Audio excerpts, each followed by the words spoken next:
Hello, here we are back with Brian's Westone, or West One. No, it's Westone, I'm kidding. And this has been sitting about waiting for these cool hip schnott tuners to arrive, and these, what do you call them, tusk string trees, and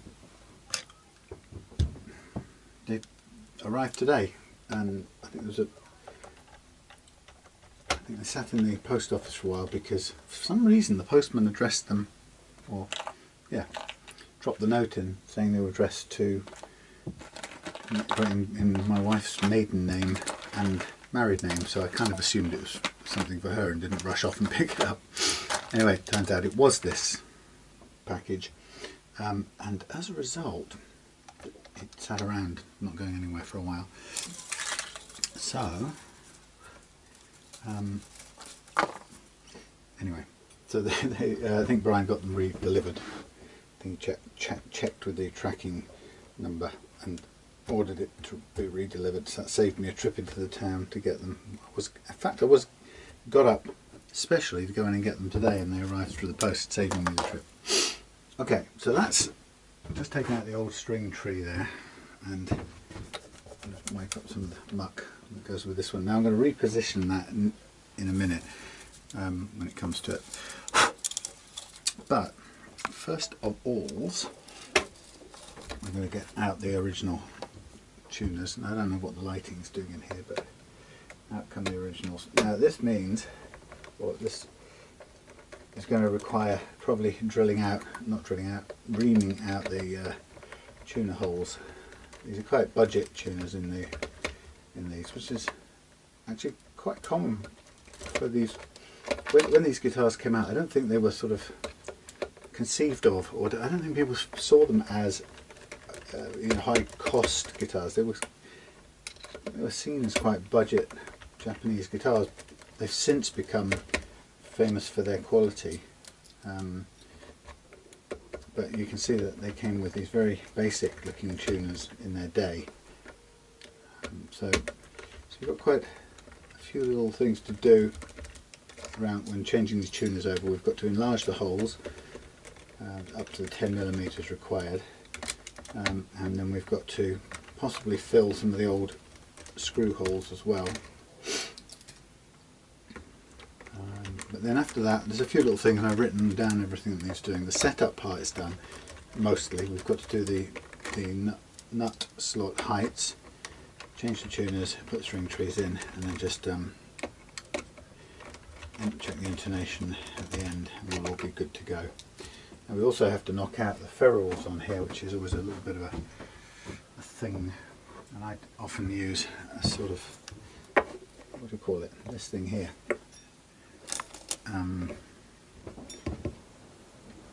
Roll of tape and a hammer. So you have to sort of get in there and give it a little knock. And it's supporting it at the same time as you still have to use a little bit of pressure to drive them out, because often they won't come out on their own. So once we've got those out, we'll look at reaming the whole thing. Shouldn't take too long. I'd prefer to do it by hand than to use the drill. The drill is very effective, but it requires taking the neck off again and going through setting the drill up, and it's a bit, got to be absolutely careful not to get any tear out on the other side. So you have to go through from one side into it. You have to make sure the drill goes into some wood the other side. That's what I found, to avoid any possible tear out.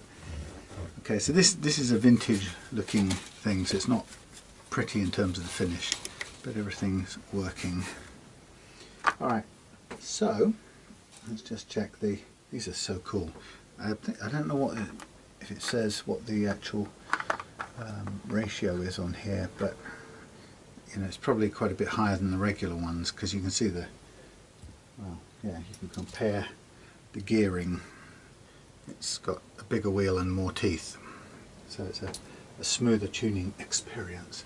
Right, so for this I will use my reaming device, and I'll start by just gently cutting down. Now I won't show you all of this because this will take some time to do front and back, and I need to do it sort of quite slowly.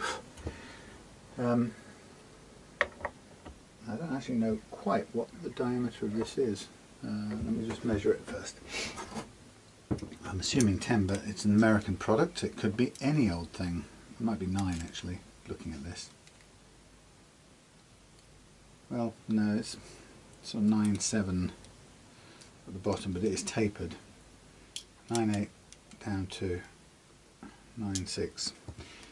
So anyway, I'll just I'll do that off camera, and I'll come back when these are on, and then we'll get the strings lined up ready to recut the nut. Remember, I think I shimmed it, didn't I? Yeah, I put it on a little boot. Right, so back in a minute. Okay, restring. New tuners on. Required the holes to be reamed out both sides, and also required all the previous tuner screw holes to be filled. So none of them lined up at all in any which way, so there's quite a bit of tidying up to do there. But that's fine, it's looking nice.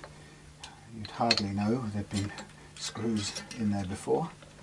I'm just now going to string this up, and then just check the nut slots and do any small adjustments there where necessary. Let's put this on here. Okay, you can see all right. Now I just want to line all these up first of all.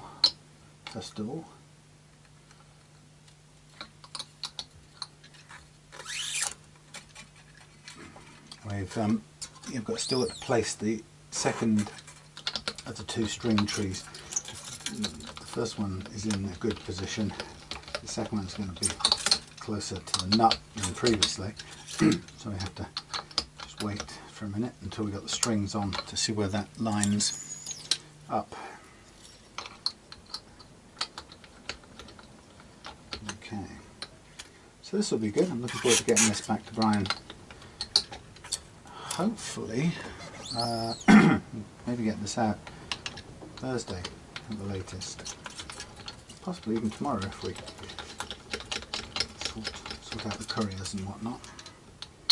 I've got another one to go tomorrow anyway, which is DR's Modern Player Telecaster, which I had to rewire again, well, do some change around the wiring this morning, because what happened was everything worked as intended, except turns out the GFS humbucker is an opposite polarity to the Fender single coils, and caused an out of phase tone on the mixed, both on position number 4 I suppose it is. So that needed rewiring, and of course it turned out, interestingly, that it wasn't possible to do it with the humbucker. You couldn't rewire the humbucker because it goes through the switch, and something about, I'm not quite sure exactly why, but something about the fact it goes through a micro toggle switch to do a series parallel switch, I think it is. That basically means you can't, it's not appropriate to use that to alter the polarity to set it the opposite, sorry, to put it in line with the single coils, the Fender single coils. So what I ended up having to do was to actually swap the polarity of the 2 Fender single coils, which after I'd figured it out was actually probably a much more sensible approach to be done in the first place, since two wire single coils are easier to switch the polarity on than 4-wire humbuckers, which are running through a switch as well, or a toggle, micro toggle. So let me just bring this around here so I can actually get at this right to the end of this, as with this one. Okay, so having God, I nearly went and cut the actual live string on that. So having, these are so nice, these tuners. I'm going to have a look and see where these are available, because I fancy some of these on one of mine. I'm not sure I want to know the price though, they're probably a little bit more expensive by a mile. Okay, cuts. Now the next thing I'm going to do is just get these a little bit under pressure, and that will then let me see where I want to put my next thingy, which actually really wants to be somewhere like that. So ideally I'd want to drop this screw through. Actually, let's use the shorter one to mark it. So this will hopefully allow me to position it. We don't want it much closer than that to the actual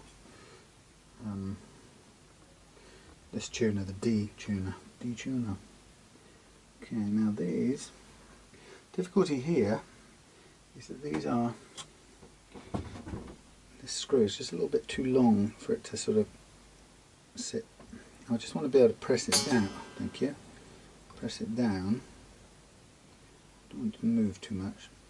I'll be able to press down somewhere in the middle there. Thanks. Come on, stay in line with the slot, would you? And you, get up there. Okay, let's push this through a little bit further. Okay, that in line, that in line, that in line, that in line. Fine, good. That raised, press down. Okay, that's all I wanted to do was just give myself a pilot hole mark, and there it is. And I'll eyeball it now, and actually it doesn't look quite as in between the strings as I'd hoped. Well, that's very difficult to tell. This here. Now, there's the mark there, it's a little bit off. Let's do it there.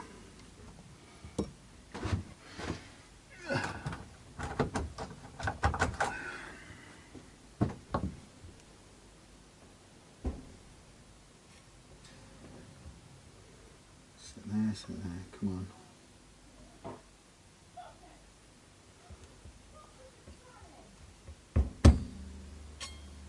That looks about right. These have got bent now, so that's not much good. Okay, let's do it.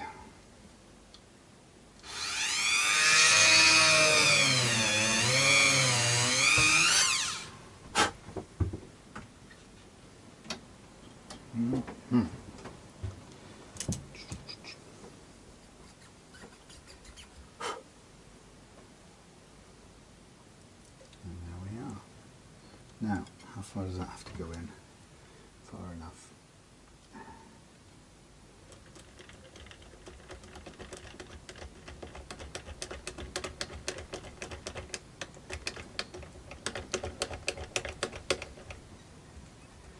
Okay. Still actually just slightly off the mark, so I'll go down a little bit further. Now that actually brings it lower than this one, and you could technically bring that one further this way to sort of make it the same angle, but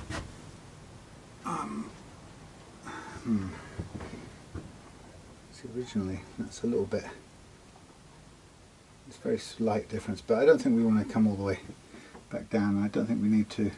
What we could do with this one is just file off a little bit of this and lower it down, and the position can be okay. So let's do that. We've got the same size screw, or I might go with a shorter screw. but we can also take off some of the height off this, which is a little bit unscientific, but it will work. Unscientific, it's as scientific as it needs to be.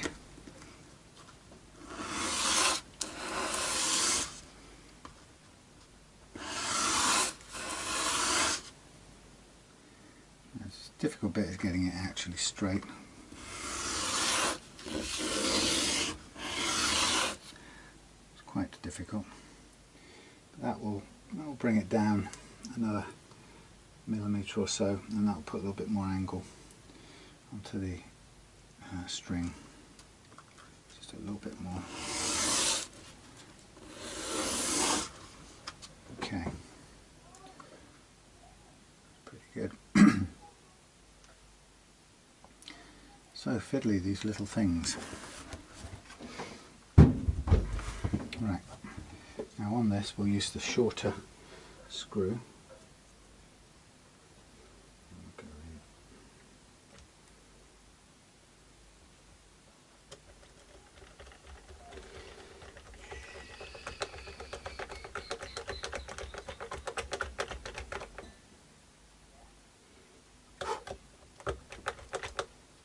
That's near enough. A little bit tighter now, come on. There we go. That's pretty close actually. Okay, so the first thing I'm going to do before anything else, so look, replace tuners, replace string trees, restring, yes, set nut slots and stretch and intonate. So we're nearly there with our little shopping list of to-dos. So I'm just going to put this on here. I'm going to tune up. Now for now I just need the strings at roughly at tension. I'm not too worried about them being in pitch.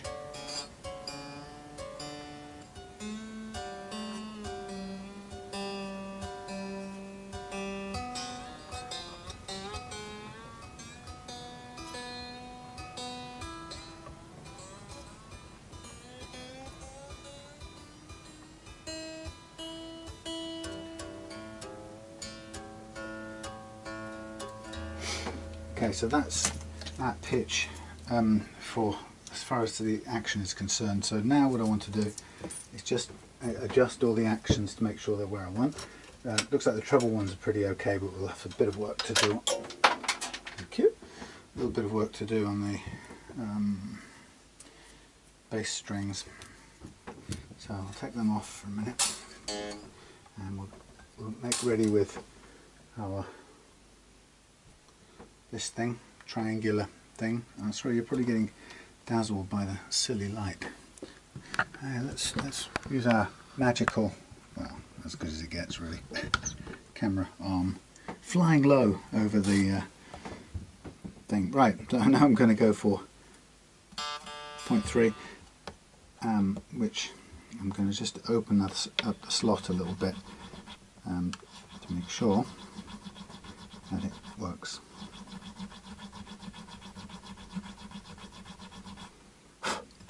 And opening the slot up just means I don't have to worry about string catching in anything above the actual string. Doesn't kind of crush the string and trap it. So now we go for our 32,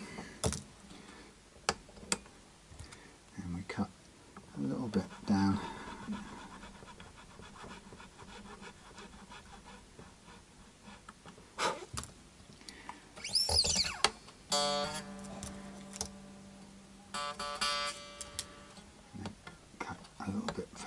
Again.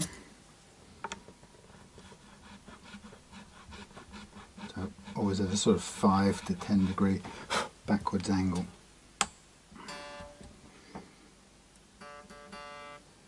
Very close to where we want to be.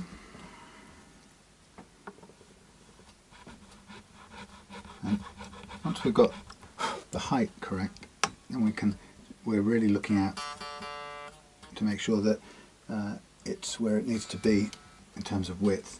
And the best way to hear that is or best way to tell that is to listen out for it catching the strings, and if there are any pings or noises like that, that's typical of the string catching in the slot. If it runs smoothly, then we know we've got the right width. Okay, I'm going to widen now a little bit more with the Chinese jeweler file thing.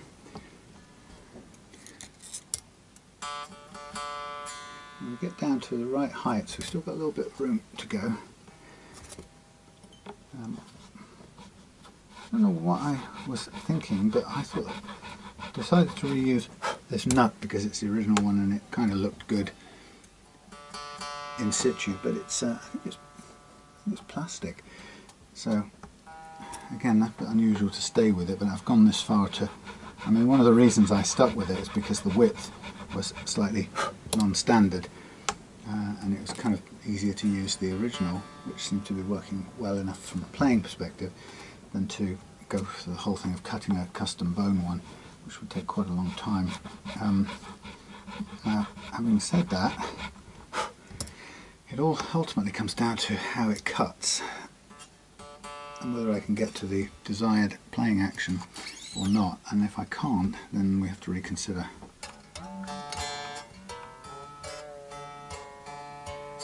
I love these tuners. I do. I declare already. I love them.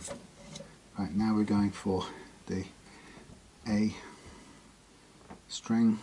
Again, we're going to open up the slot with the jeweler's file. It clears out all chance of the string sticking, but we also have to then use the correct gauge file just to take the slot down to its correct depth. And so it's a kind of combination of the two things. Jeweler's file to remove bulk and to open the slot above any string that sits in the slot, and then the actual correct gauge file to put the sort of bottom profile into the slot and to make sure it's tilted backwards the right way. A bit of sticking out material. Okay, getting there. It's not the best cutting material I've ever used, I have to say, so I'm a little bit cautious about it.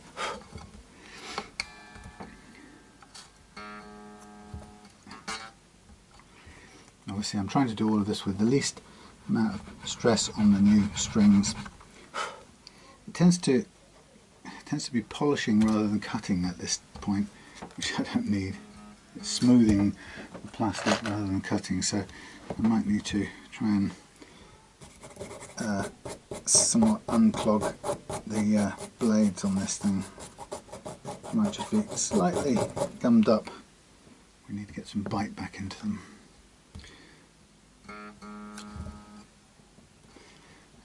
Other tools might be brought in if it's really struggling to cut any further down.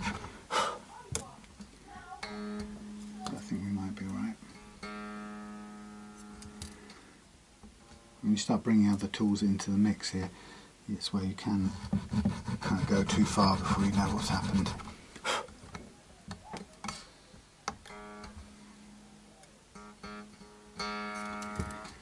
Okay, now I've got to go to the correct depth.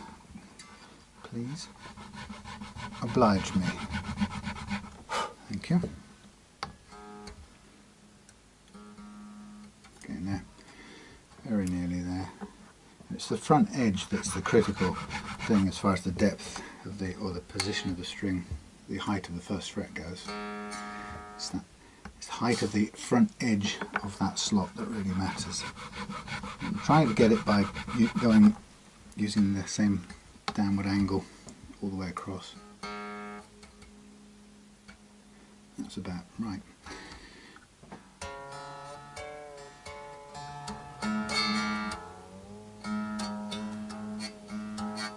I love how those tuners work, I've got to say. I want some. Now this is going to provide or present a similar sort of problem, so start by, if I can, cleaning out as much of the slots as possible, or the teeth on that thing as possible. So this is going to need a fair bit of cutting down.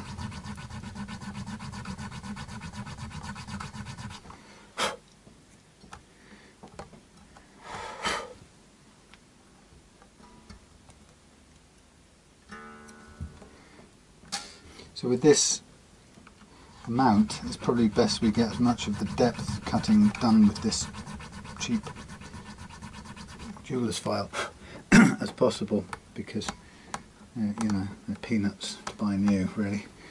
So I kind of use that to do the bulk removal, and then resort to the nut file when we've got to get that fine tuning.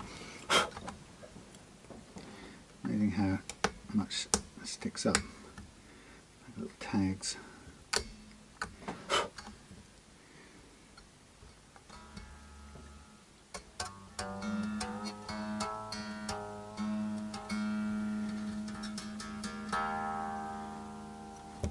Still a while.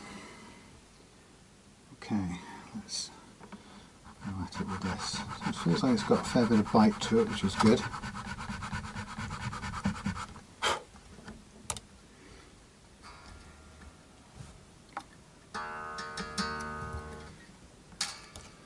The whole thing about the first fret action is it's really critical to get this bit right, I found, because it has two primary benefits. First of all, it makes the guitar feel very light and easy to play at the nut end, which is kind of where a lot of people do a lot of their playing. So it is what gives you the sort of strongest impression of an easy to play guitar. Comes from a low first fret action, and then and then on top of that, it also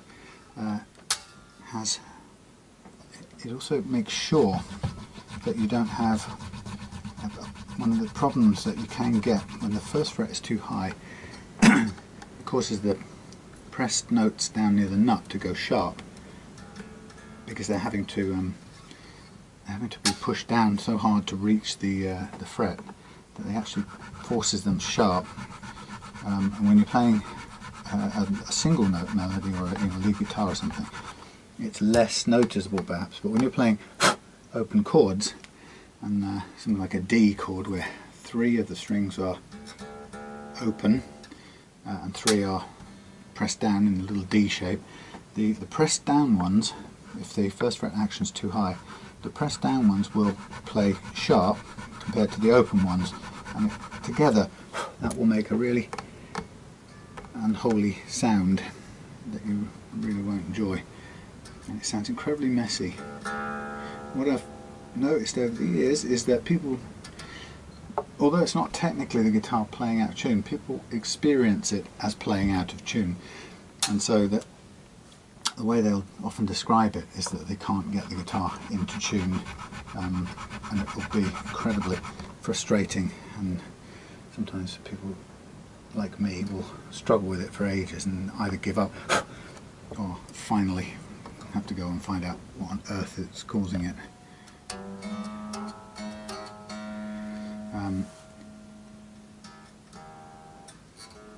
Okay, that's good. Stop there. Alright, so yeah, so it's not the guitar playing out of tune, it's actually the notes going sharp when pressed fretted near the nut.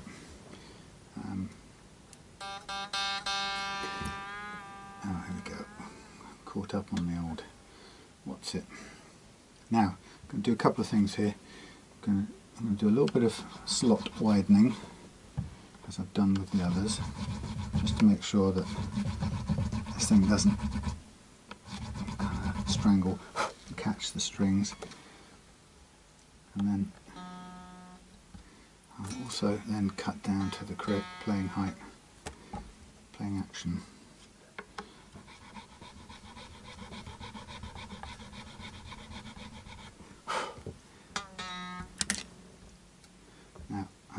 to put that under there just to get a feel of how it really sits before I make another adjustment.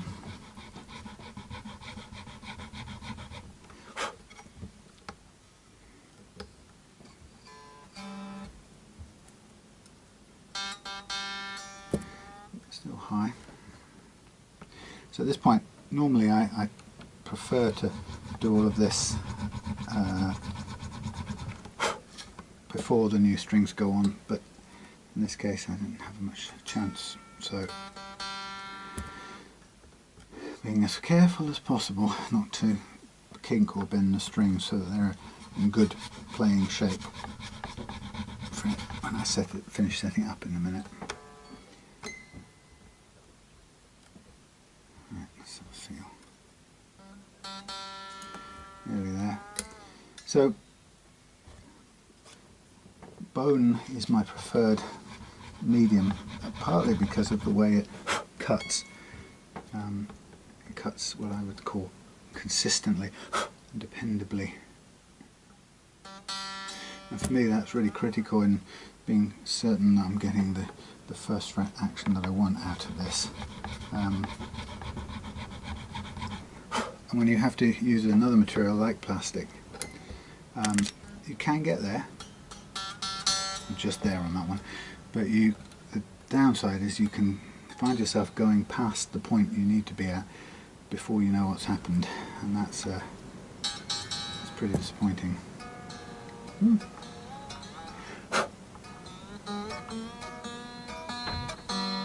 This one's pretty much where I'd want it anyway, as I think is this one.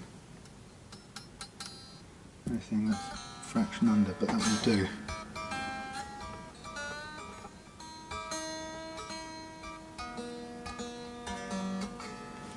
Okay, so those are the, let me just check this, the first fret action.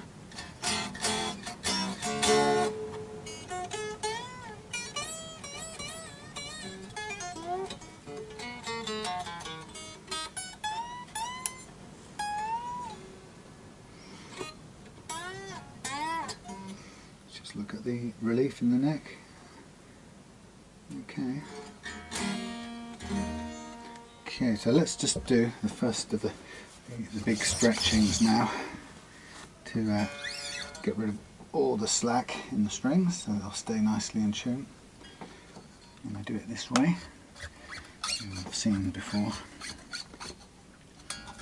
Take off my instructions now, so we're towards the end of the process. Just the intonation to do after this, once it's tuned up and stable.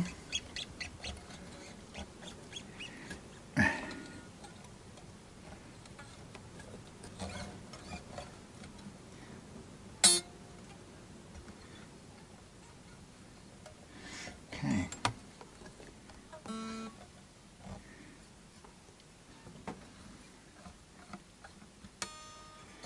Let's get a tuner.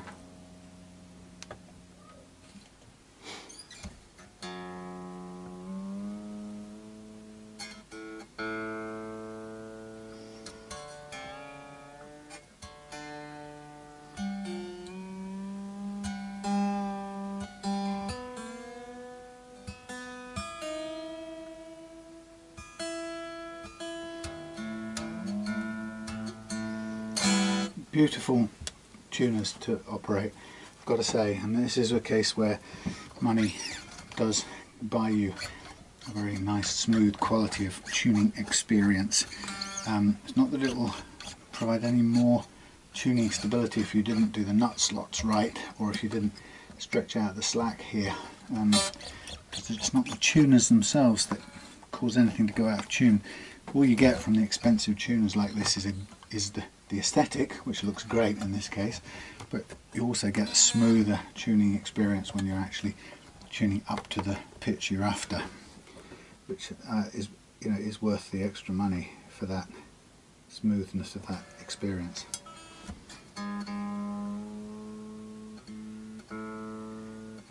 So each time I stretch, the strings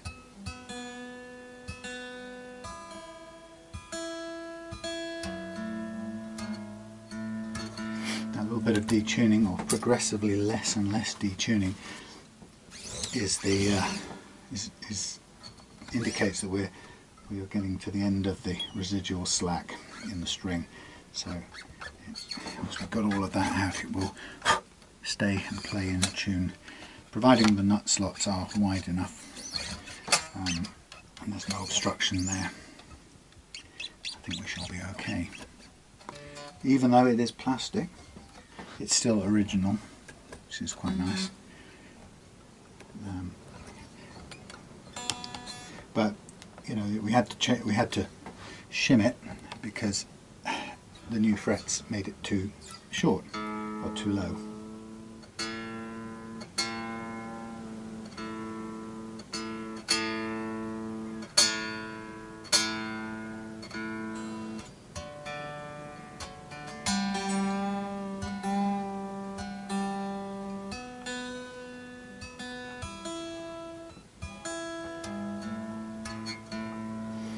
And then we would end up with a bit of stretching here to pull out the last fragments of stretch that we can find. And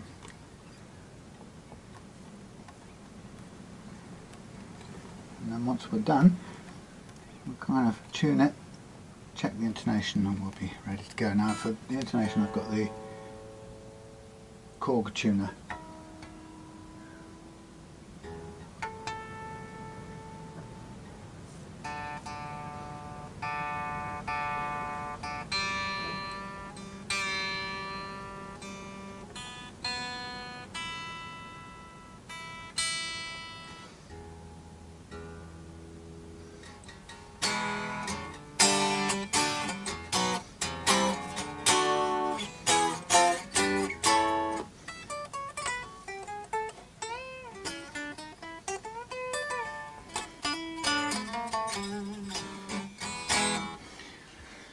Okay, so for the intonation bit, just hook this up to the tuner and we'll do it with that rather than the amplifier, so it's simpler.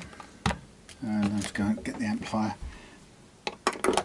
up and plug it in, but we'll just go with what the tuner tells us if it comes on.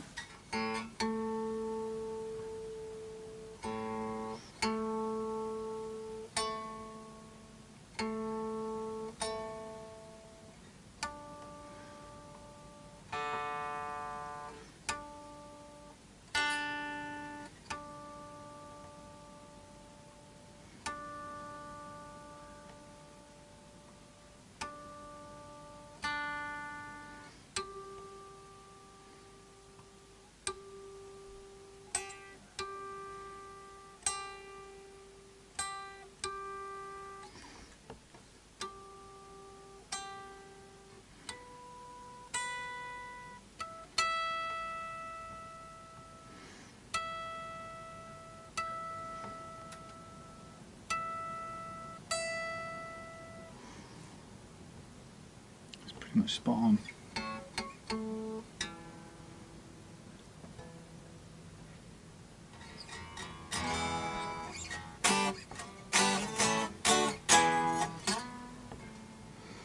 So the only thing I might adjust here, I might want to adjust, is a tiny fraction of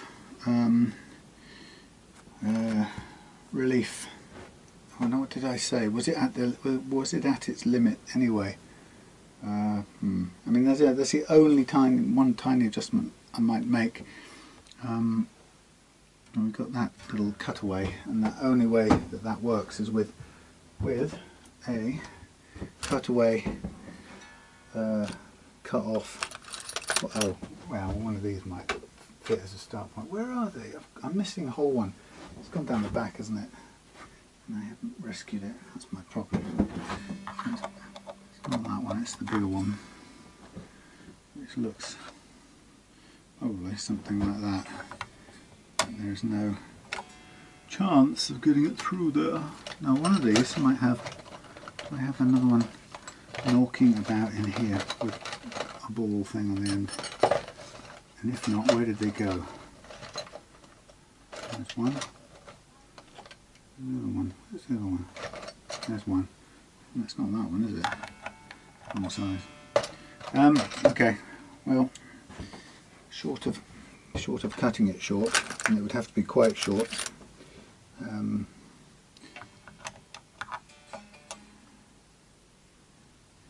Just about that short. That's even. It is that size. Let's see. Just out of interest, let me see if I've got one, because I may come across this again. So I could take the Dremel. You're watching sparks fly now. Take the Dremel, untangle it a bit. I'm going to grind this off, and then once I've done that, then hand file it flat. See what we get. A small standby. Of course there'll be sparks, idiot.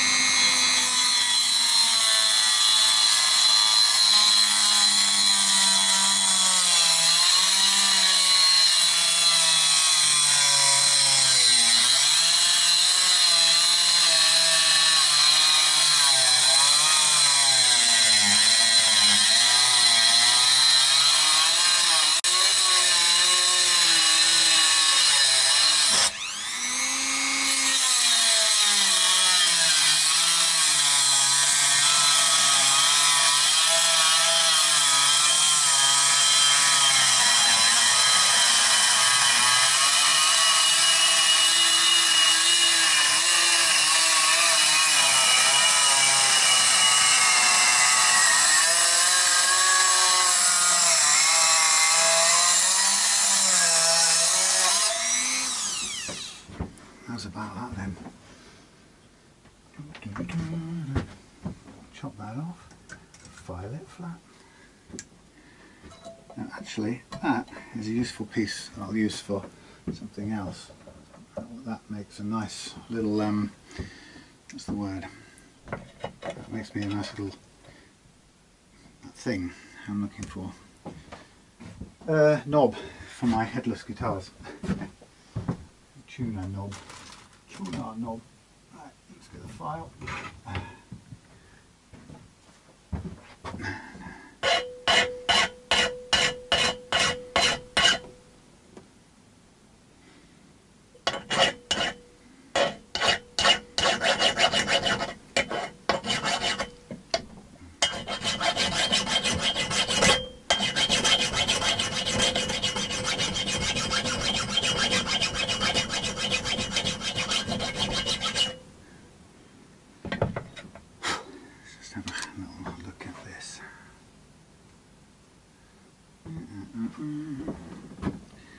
It's the right sort of length, isn't it? Just about. Is it?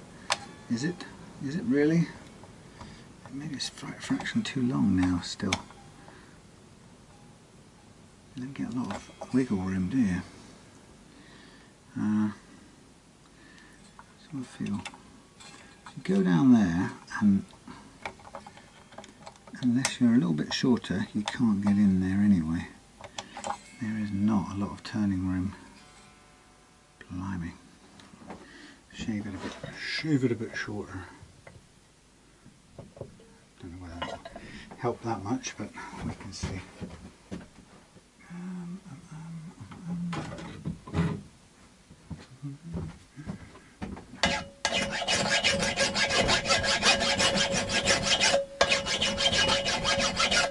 Wow, this is toughened steel.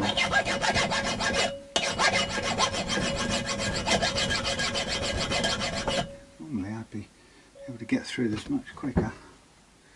Where's the old this thing? I won't be able to get anything with that. Blimey. Now this really is.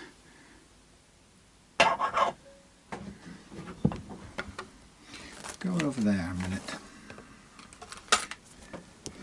Damn, it feels like it's just fractionally too short to do what I want.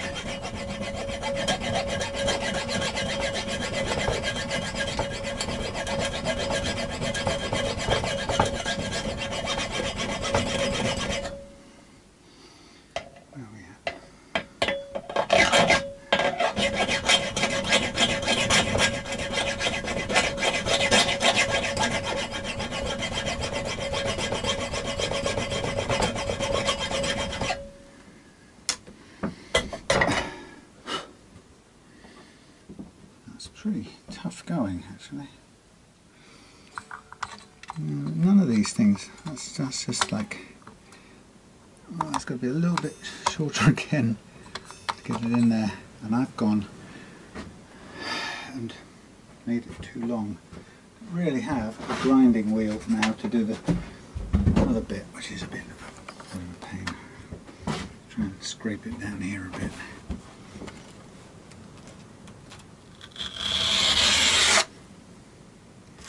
That'll do.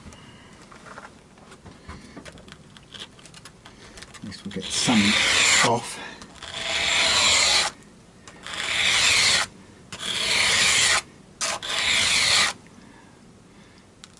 Yeah, amazing how that works, but the files seem to be a little tired.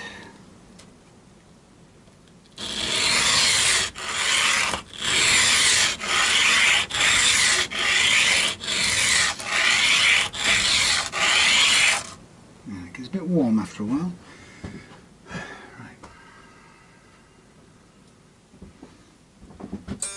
Will you fit into the hill? I was going to say it's the wrong size anyway. So you've got to have an American size one. God, there's no leeway, is there?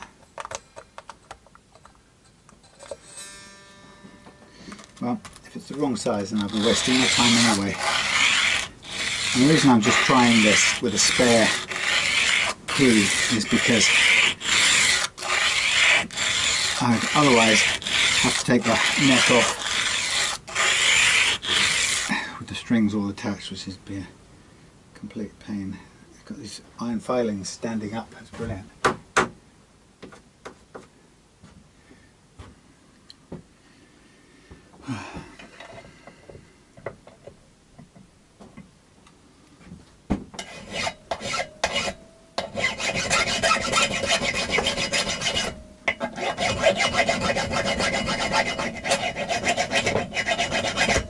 That's amazing.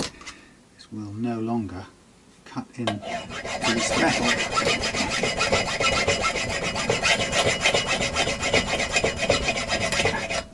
At least not in any appreciable way. Okay.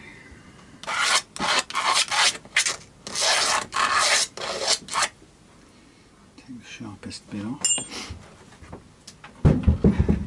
If it doesn't fit this time, I'm going to leave it as it is. It's also a bit dark, so I can't quite see what I am doing.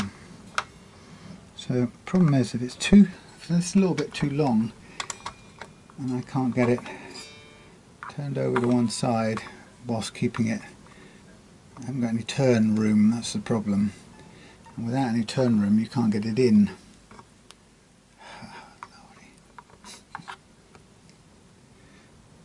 Of course, the other thing is you could just get it, you see you couldn't turn it that way either, even if you could bend it.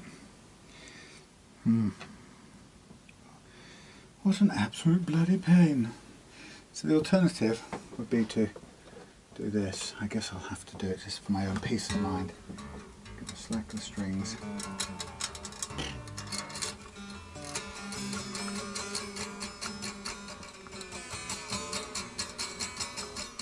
Hold them in place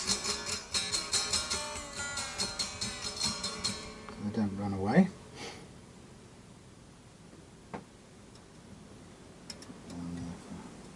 Example.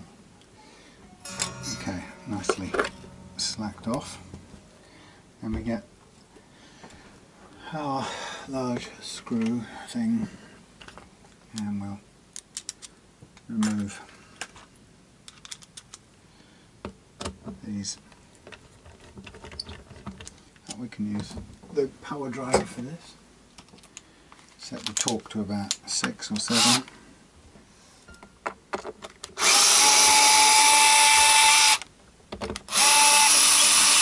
So it's slightly annoying, but this is what you get when you have a truss rod adjuster in the heel, down by the heel. You really can't do anything about it. So you get your two bits apart and you go, hey, what I'm going to do with my existing, shim in there. I'm going to, what do I need to do? Flatten this out a bit. So first of all, is this the right one? No, I've got the wrong one anyway. It doesn't matter. Is it this one? More than likely it's this one. Yes, it's that one. I could have cut, that was just a guess. Right, so I'm going to do a little bit of a tighten now because I want to flatten it out that little bit more. Come on. Thank you. We are at pretty much at its limits. That's, I think, now I remember having remarked on that as we did it. So lift this up. Make sure it's clunked in properly. And then get ready to screw it back together again. Well, that's as much as I'm going to get out of this guitar, other than using a smaller, lighter gauge strings, unfortunately. So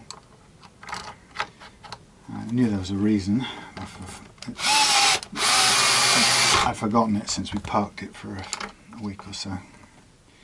There we go. Now just before I do that up, let me just check the alignment of the strings down the neck.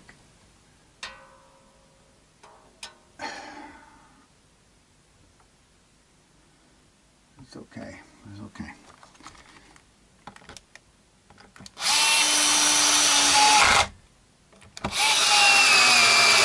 Sorry, you've not got a very good view there.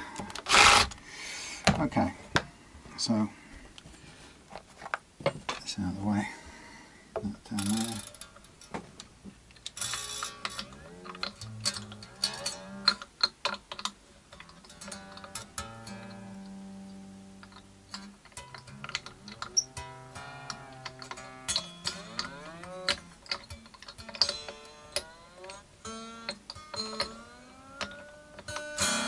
Just guessing.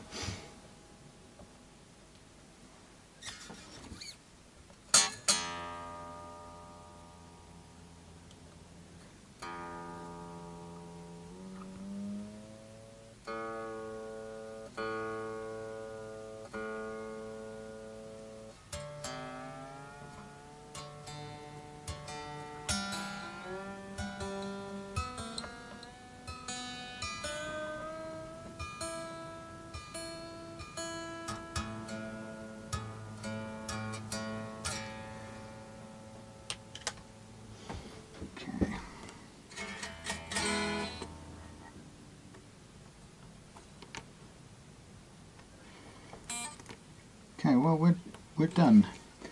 We've got as much, we're as intonated anyway, perfectly well. We've got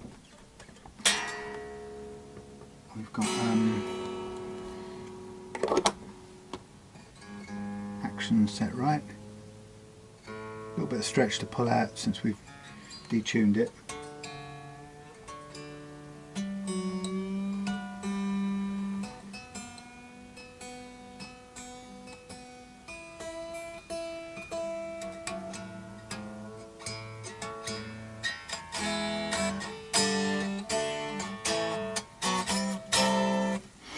Yeah, so we are kind of stuck with we're stuck with a limit set by the truss rod, and unfortunately there's no further adjustment that we can make with that. But it's not out of the normal, it's not unduly high, it's just a little further out than I would want it personally, but it's no bad thing. It's about 0.25 0.3 of a mil over the middle, roughly.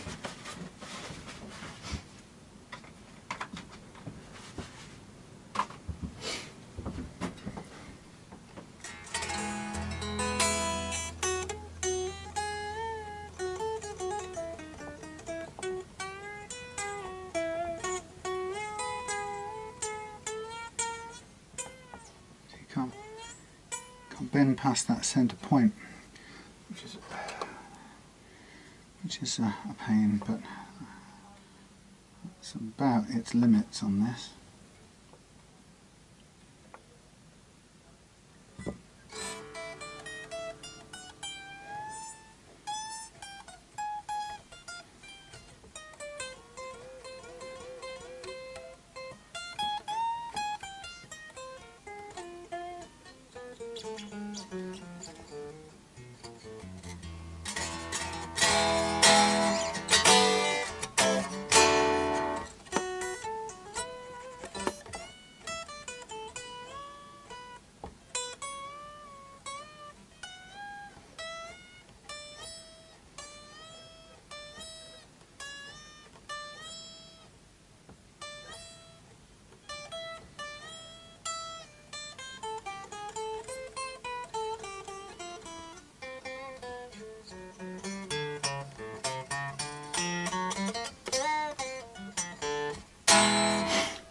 Now,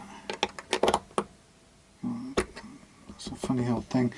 When you have this kind of jack socket, it pulls the whole thing out when you pull the plug out. I'm just looking at this thinking, will I give this another go? We've got quite a lot of leeway. You know, for my peace of mind, I might give this another go, but I'm going to do it off camera and come back to it. Apart from it just being one little thing there that I don't like, I'm going to give it another little go at levelling that a tiny bit more. It's not ideal, it's going to take time, but I'm a perfectionist and I need to make it the way I want it. So that's that. I have to see what the time is currently. Okay, let's do it. I'll do it off camera and I'll put the radio on. So I'll see you on another video pretty soon. Thanks for watching.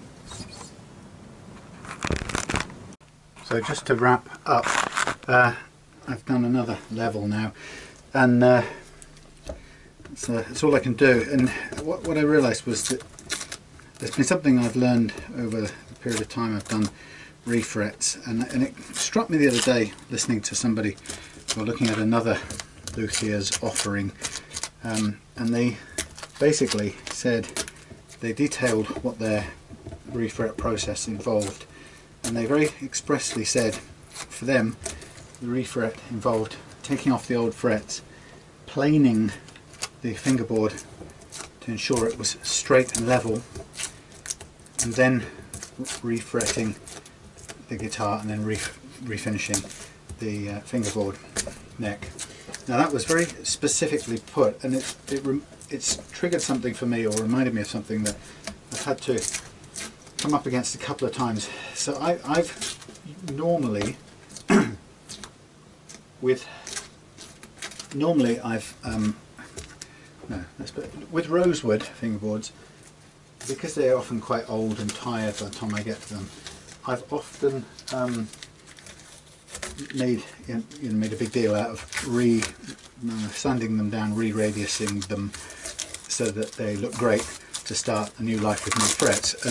But actually one of the other reasons for doing that, and it's why this other guitar tech included that very explicitly in his process, was because when you do that, it's how you ensure that the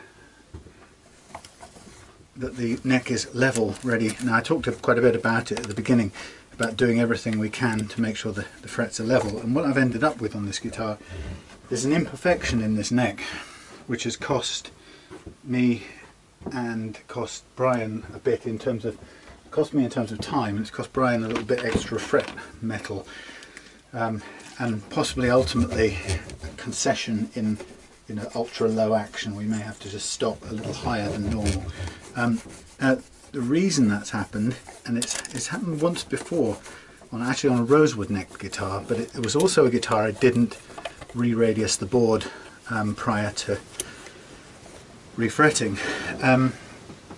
And what's happened in both cases actually is that, in fact, it's just hit me that it's the same problem in both cases. No matter how carefully I've refretted it, I ended up with one fret unusually low, causing significant problems and bending out, or choking out, sorry, on a particular part of the neck. Now, and only on the high E and B.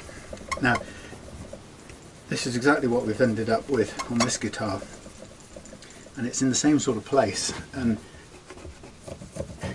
for one thing or another, maybe it's some quirk of how it's changed over time or whatever, but we've now got what's effectively a little hump or a sink just here, and it could be, for all I know, it could be as deep as that, but it's sunk around, or it's got a little kink somewhere around this thing here, and the result of that is that this 11th fret here starts off considerably lower.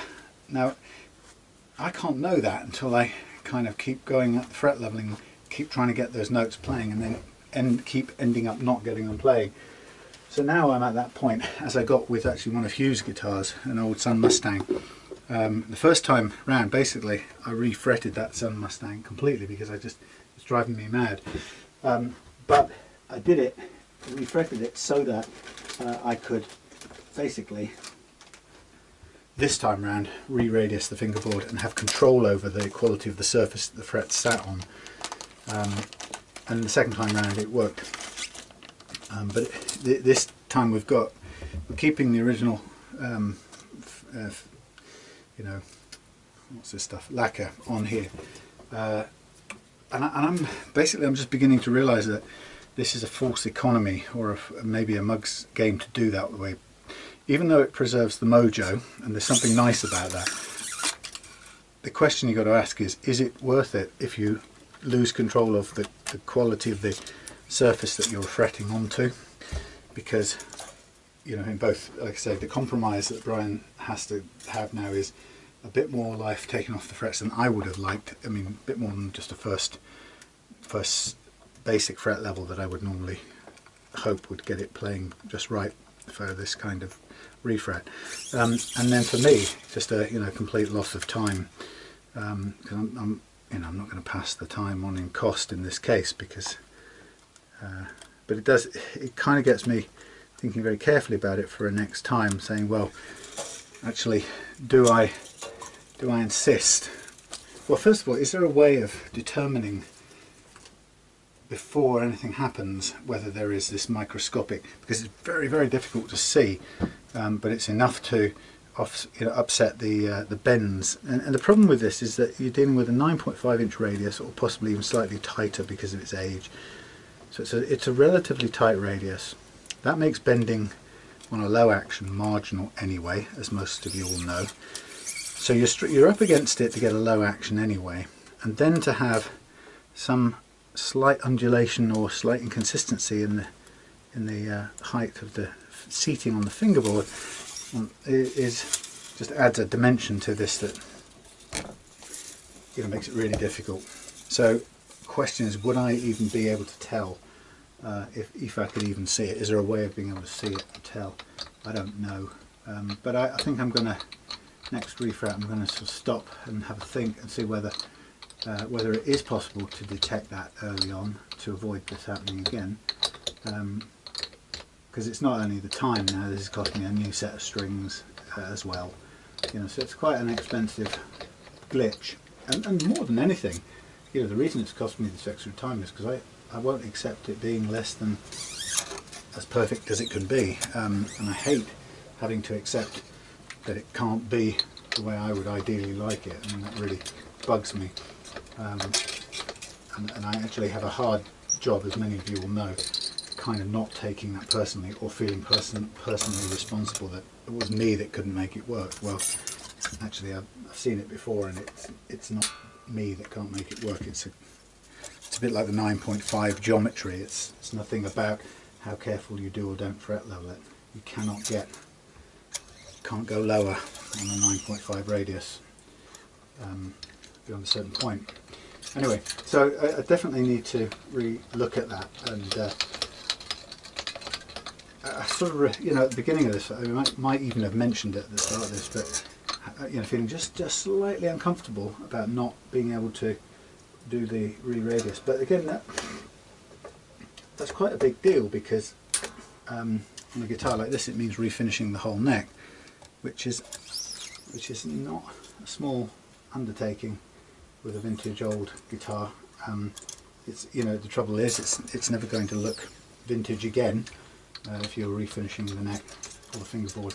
Probably get away with just doing the fingerboard, so you could retain the sort of feel of the neck. And you could probably do it with spray lacquer, spray nitra to get a vintagey feel out of it. But it's just it's a big deal more than doing this job on it. So on the one hand, it's nice to be able to keep the original finish, and on the other hand, I have to sort of build in the ability to say to a customer, look, there's a quirk in this neck that just will not get past a certain level of perfection in the playing action, but it's a limitation that I can't do anything about. You know, it's par for the course with this old neck. I'd like to know more about exactly what it was, but I'm not sure I'll be able to find an answer to that. It's as if, the problem is, it's as if, you know, the 11th fret on this guitar was a completely different gauge to all the rest. And the problem is you can't really know it until you've got everything, until you're trying to play it and test play it. And then I guess it would be great if I could say, wait a minute, this is choking off. Normally what I kind of assume is, okay, this is choking off final fret level because that's pretty normal. You know, it's normal for bends to be choked. It's a 9.5, blah blah. I wish I had a thing that would tell me a bit earlier, hang on, this is unusual, and you know, you'd be better off replacing this. Great, thanks Fly. You'd be better off replacing this fret with a taller one, and then the question comes, well, how much taller one, and you know, what gauge would that be? So tricky. Of course, you know, like I said, the simplest way around, or the most consistent way around, is to radius block level the fingerboard in the first place. Now, some people prefer to do it with a plane, particularly if it might have a permanent fixed curve in it or something,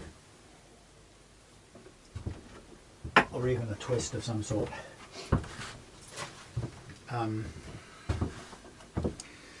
I tend to prefer to do it with level, with sanding. You know, it rarely needs more than that, so that seems to work out well for me. But anyway, but my problem is knowing that, or finding a way of knowing whether that will work.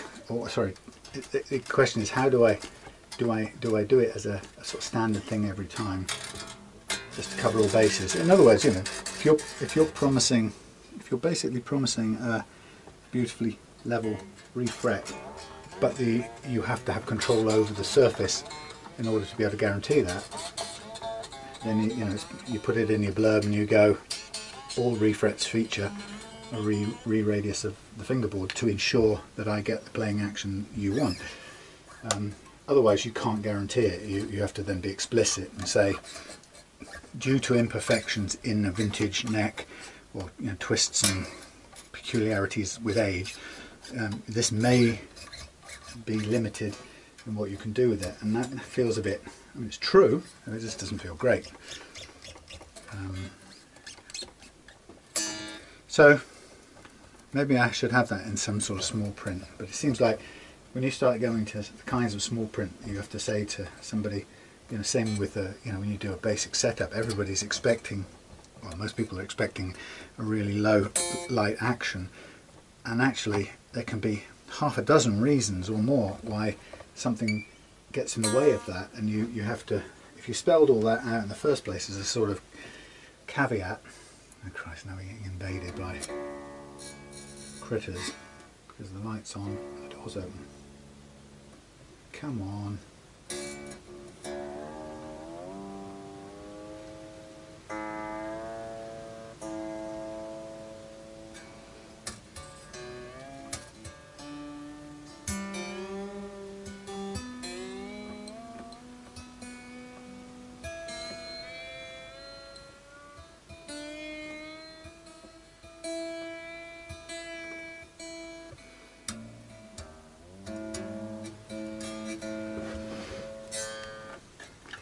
Anyway, so I don't know the answer to that. I'm going to have to think on that a while. It's a funny one. Like I said, if you started caveating every eventuality, you'd sort of end up with pages and pages of stuff that says, well, you know, NB asterisk, you know, note, please note, normally, but ... A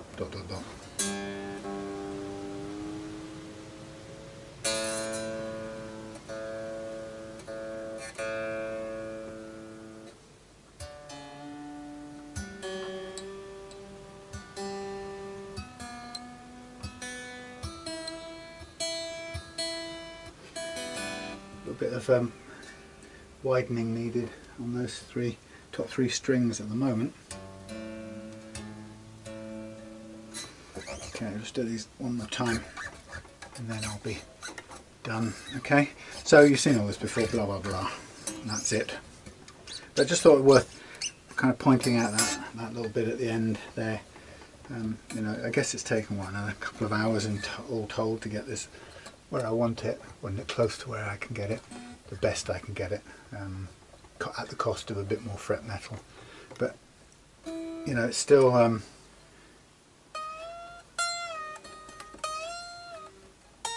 yeah, it's better than it was actually. That's improved. Good. Okay. What I'm going to do is take this indoors, do a little bit of widening on the slots.